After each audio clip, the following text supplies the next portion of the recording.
नमस्कार दोस्तों, आप सभी का स्वागत है दीक्षा क्लासेस के ऑफिशियल यूट्यूब चैनल पर। और कल तक अपने बात करी थी पश्चिम मरुस्थल के दो भाग अपने कर लिए थे। महान मरुस्थल के बारे में अपने बात कर ली थी, बालूका स्तूप के बारे में अपने बात कर ली थी और पश्चिम मरुस्थल के जिलों के अपने बात कर ली थी। आज अपन बात करेंगे पश्चिम मरुस्थल के दूसरे भाग। पश्चिम मरुस्थल का अपने दो भागों में विभाजन करा था, एक महान मरुस्थल और दूसरा अर्ध शुष्क मरुस्थल। महान मरुस्थल के बारे में अपने देख लिया था और अर्ध शुष्क मरुस्थल के बारे में अभी अपन बात करेंगे। तो गोरिश हरिमोहन सक्सेना ने अर्ध शुष्क मरुस्थल को 4 भागों में बांटा था, जो जैसे ये राजस्थान मैप है।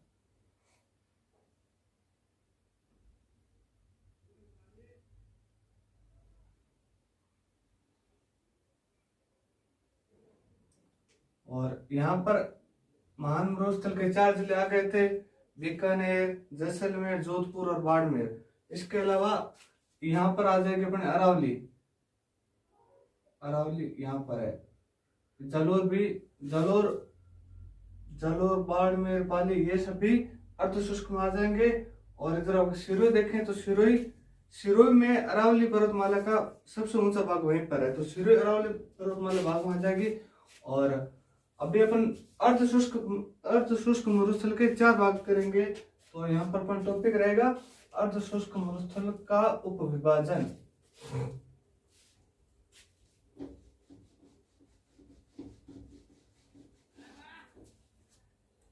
अर्ध शुष्क मरुस्थल का उपविभाजन। अर्ध शुष्क मरुस्थल उपविभाजन।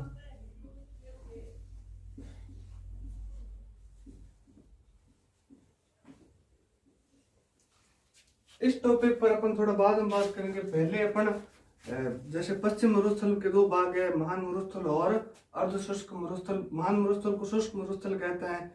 तो अभी अपन वहां की वर्षा की बात करते हैं, आगे अपन इस विभाजन पर आएंगे।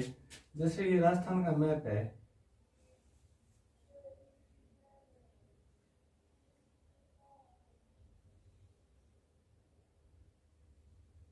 ये राजस्थान का मैप है। यहाँ है महान मरुस्थल और यहाँ पर है अर्ध शुष्क मरुस्थल। ये महान मरुस्थल है, महान मरुस्थल, और ये है अर्ध शुष्क मरुस्थल। तो यहाँ पर वर्षा होती है 0 सेंटीमीटर। और जहां पर ये महान मरुस्थल खत्म होता है वहां पर वर्षा होती है 25 सेंटीमीटर। यहाँ पर लिख देता हूँ 25 सेंटीमीटर। और जहां पर अरावली शुरू होती है या फिर अर्ध शुष्क मरुस्थल खत्म होता है वहां पर वर्षा होती है 50 सेंटीमीटर। तो यहाँ तक आज अपन बात करेंगे। तो महान मरुस्थल 0 से 25 और प्रश्न है ना, यहीं से पूछे जाते हैं अर्ध शुष्क मरुस्थल की पूर्वी सीमा की वर्षा कितनी है या महान मरुस्थल के पश्चिमी सीमा की वर्षा कितनी है। तो आज अपन इसके बारे में बात करेंगे। 4 टॉपिक है, महान मरुस्थल के या फिर शुष्क मरुस्थल के या महान मरुस्थल के।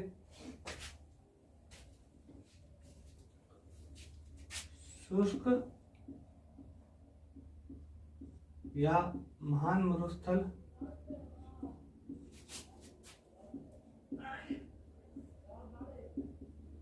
शुष्क या महान मरुस्थल की पूर्वी सीमा।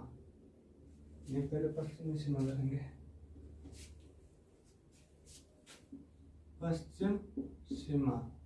पश्चिमी सीमा, ठीक है। दूसरा है शुष्क या महान मरुस्थल की पूर्वी सीमा।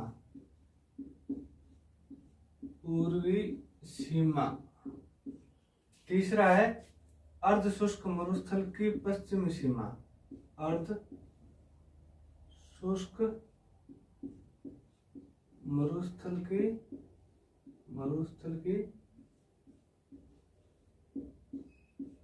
अर्ध शुष्क मरुस्थल की पश्चिमी सीमा।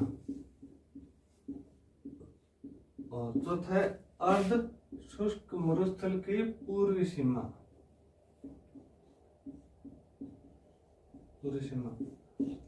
ये जो 4 लाइन मैंने अभी लिखी है, चारों पर मोस्ट लगा दो।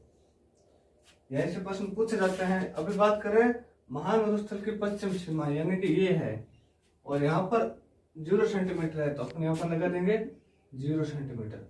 दूसरा है शुष्क मरुस्थल की पूर्वी सीमा, तो पूर्वी सीमा ये है, और यहाँ पर कितनी है 25 सेंटीमीटर, तो यहाँ पर लगा दो 25 सेंटीमीटर।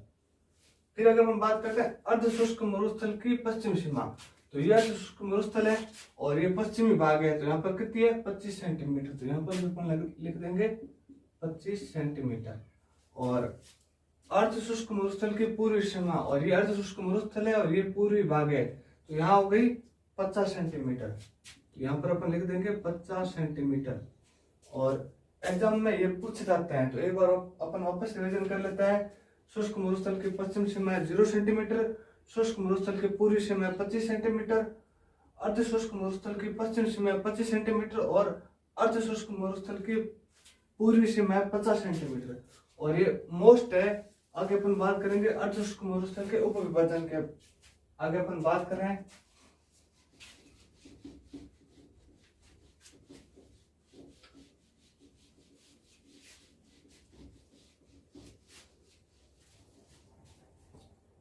ये राजस्थान मैप है,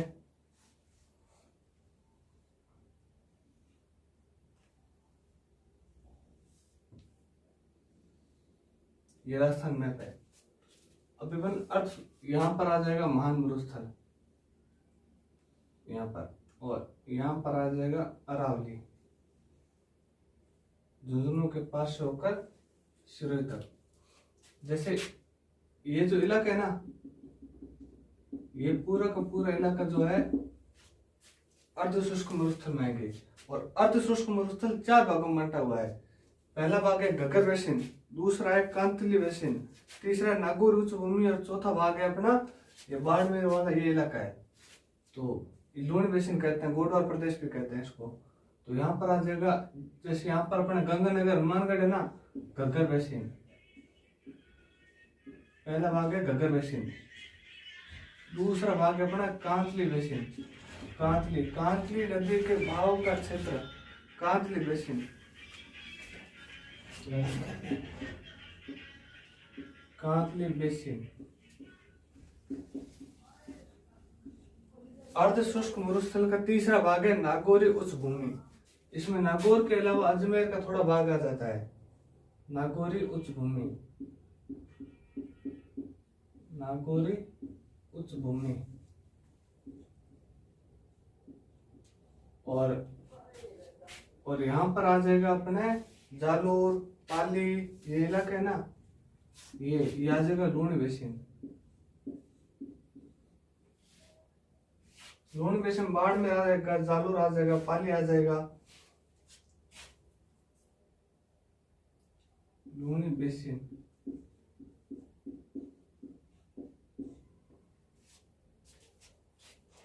और जोधपुर भी इस इलाके में आ जाएगा। तो ये अपने 4 भाग अर्ध शुष्क मरुस्थल के 2, ये तीसरा और ये चौथा, ये 4 भाग है अपने अर्ध शुष्क मरुस्थल के। आगे अपन बात अभी अपन घग्गर बेसिन की बात करेंगे। घग्गर बेसिन की विशेषता क्या है, ये कहाँ पाया जाता है, इसकी क्या विशेषता, इसके बारे में पूरी की पूरी बात करेंगे।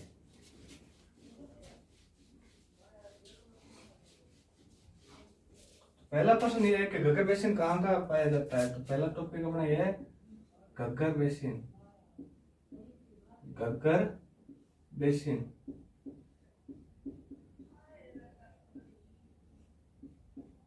घग्गर बेसिन गंगानगर और हनुमानगढ़ में पाया जाता है। तो इसका क्षेत्र कौन कौन सा है, गंगानगर और हनुमानगढ़,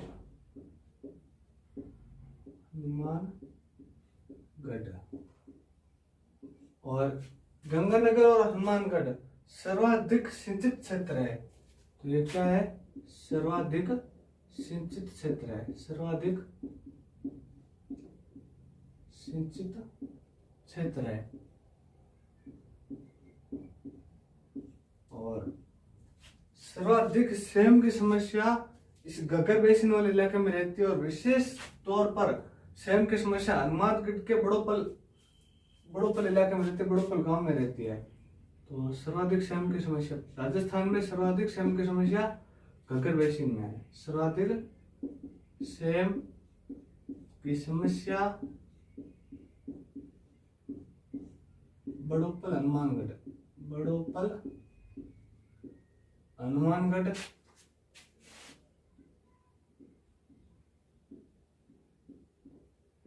बड़ोपल हनुमानगढ़ में अगर ये पूछ ले कि सर्वाधिक सेम की समस्या कहाँ पर है और ऑप्शन में बड़ोपल हनुमानगढ़ ना आए तो आप घग्गर बेसिन कर सकते हो। और अगर बात करें घग्गर नदी के उपनाम की बात करें अपन, घग्गर नदी के उपनाम, तो इस घग्गर नदी का उपनाम हो जाएगा नाली। नाली घग्गर नदी का उपनाम है और नाली एक भेड़ की नस्ल भी है। और घग्गर नदी का दूसरा, इसको सरस्वती नदी भी माना जाता है। सरस्वती नदी माना जाता है। और ये बस इतना, इस मामले में इतना याद रखना है। घग्गर बेसिन से मोस्टली इतने प्रश्न पूछा जाता है, घग्गर बेसिन कहाँ पर पूछा, घग्गर बेसिन कहाँ पर है इतने पूछा जाता है। और घग्गर बेसिन गंगानगर और हनुमानगढ़ में है, बस इतना याद रखना है मोस्टली। दूसरा अपना टॉपिक रहेगा, एक सरस्वती नदी के बारे में अपन बात करते हैं कि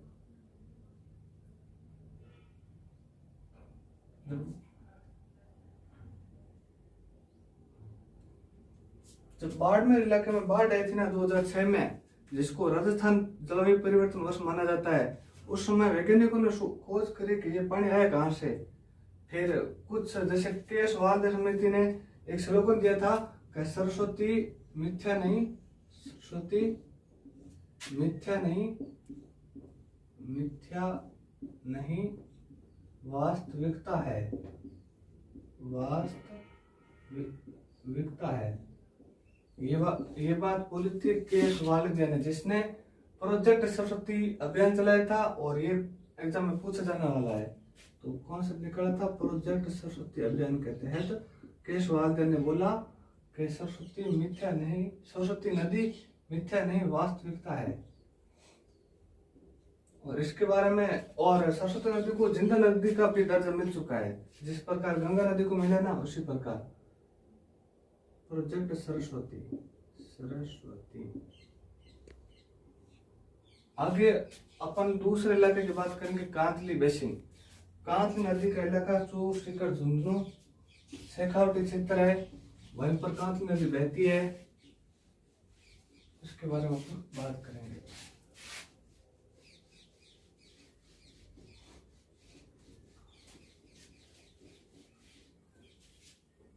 दूसरा अपना भाग है कांतली बेसिन।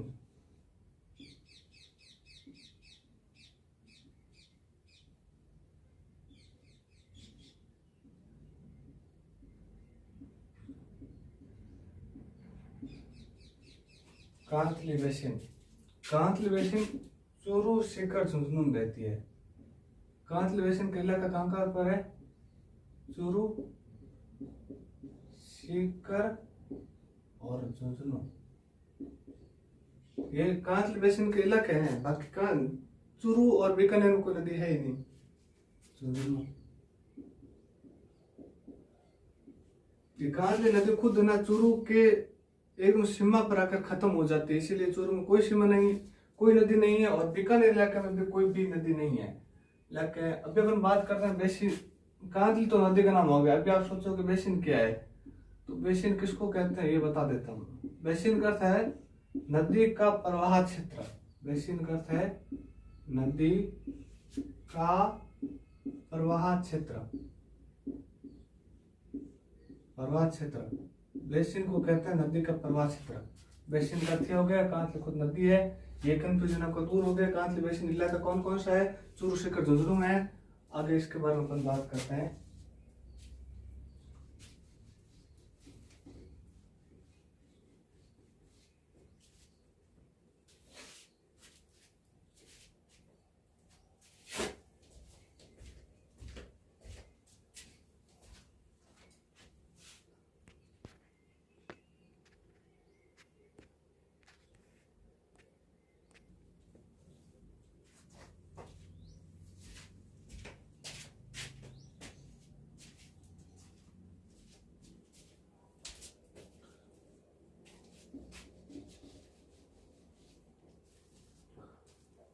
ट्रांसलेशन के बारे में इतने ही है, बस इतने ध्यान रखना है। तुरुषी के जुनून बहती है और झुंझुनू के पास में ही अरावली की पर्वत, अरावली की पहाड़ियां आ जाती है, जिसको मालखेत कहते हैं। शिखर के पास जो अरावली की पहाड़ियां उसको मालखेत कहते हैं। और आगे ये इलाका शुरू हो जाएगा। तो अभी इसके बारे में इतने जानना है। आगे अपने बात कर रहे हैं नागौरी उच्च भूमि। नागौरी उच्च भूमि।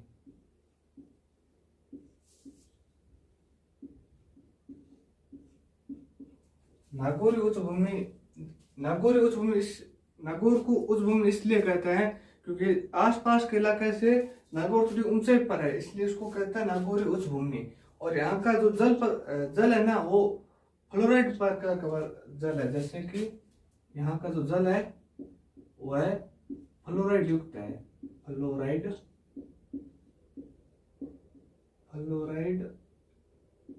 युक्त है। यहाँ का जो जल है वो है फ्लोराइड युक्त। और फ्लोराइड जल से फ्लोरोसिस रोग हो जाता है। फ्लोराइड जल से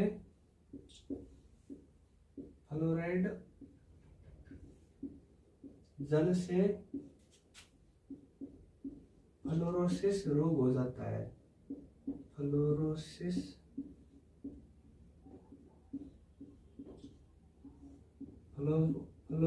रोग हो जाता है। फ्लोराइड जल से फ्लोरोसिस रोग हो जाता है। और फ्लोरोसिस जिसको रोग हो जाता है ना, उसको कुबड़ कहते हैं। तो सवाल है कि फ्लोरोसिस रोग से ग्रसित व्यक्ति को क्या कहते हैं? फ्लोरोसिस रोग से ग्रसित व्यक्ति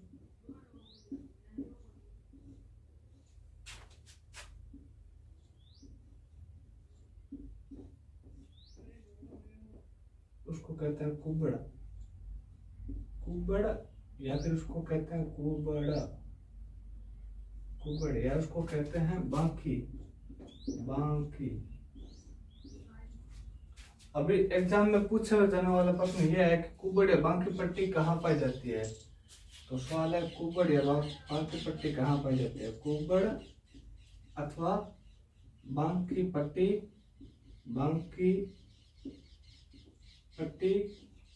कहाँ पाई जाती है? कुबड़ और बांकी पट्टी नागौर और अजमेर में पाई जाती है। नागौर और अजमेर में पाई जाती है। और नागौर और अजमेर के संयुक्त इलाके को मेरवाड़ा कहते हैं। तो अपन ये भी कह सकते हैं कुबड़ या बांकी पट्टी मेरवाड़ा में पाई जाती है। मेरवाड़ा में। और यहाँ पर जो ये रोग होता है ना, फ्लोरोसिस, इस फ्लोरोसिस रोग निवारण के लिए एक अभियान चलाया गया जीका के द्वारा। जापान की सहायता से इंडिया में यह अभियान चला था। जापान की सहायता से इंडिया में चला। जापान इंडिया द्वारा चलाया गया।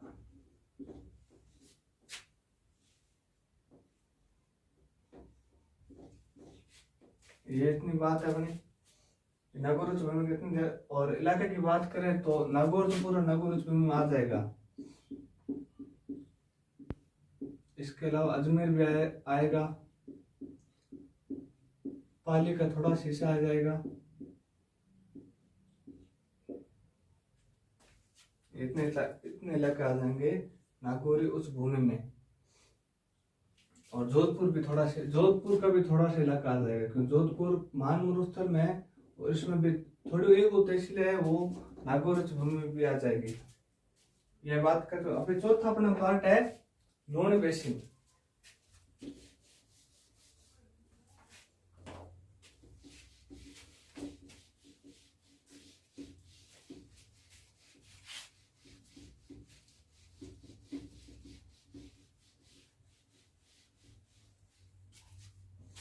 अर्ध शुष्क मरुस्थल का अंतिम पार्ट है लूणी बेसिन, जिसको कहते हैं गोडवाड़ प्रदेश।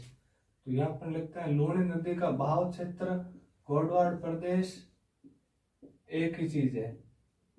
गोडवाड़ प्रदेश। इसके जो क्षेत्र है, जो क्षेत्र है इसके पाली का पूरा इलाका इसमें आ जाएगा, जालोर इसमें आ जाएगा, और जोधपुर बाड़मेर के थोड़ी थोड़ी तहसीलें भी इसमें आ जाएंगी, जोधपुर और बाड़मेर की थोड़ी तहसीलें इसमें आ जाएंगी। अभी लैब असिस्टेंट 2022 में लैब असिस्टेंट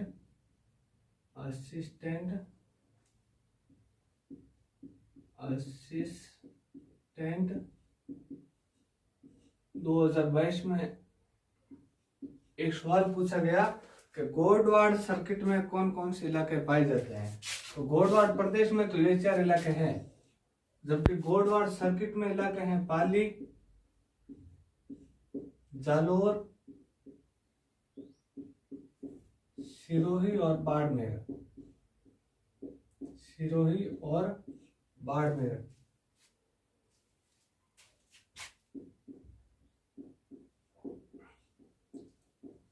ये बस अभी पूछा गया सवाल है, गोडवाड़ सर्किट में कौन कौन से इलाके आएंगे। तो ये इलाके कौन से इलाके में आएंगे, ये इलाके आ जाएंगे गोडवाड़ सर्किट में, गोडवाड़ सर्किट में।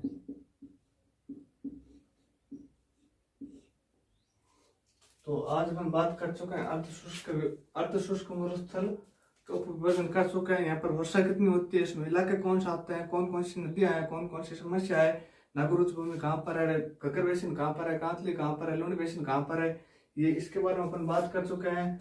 कल अपन बात करेंगे अरावली पर्वतमाला के बारे में। आज के लिए इतने, धन्यवाद। क्लास को लाइक करें, शेयर करें, सब्सक्राइब करें।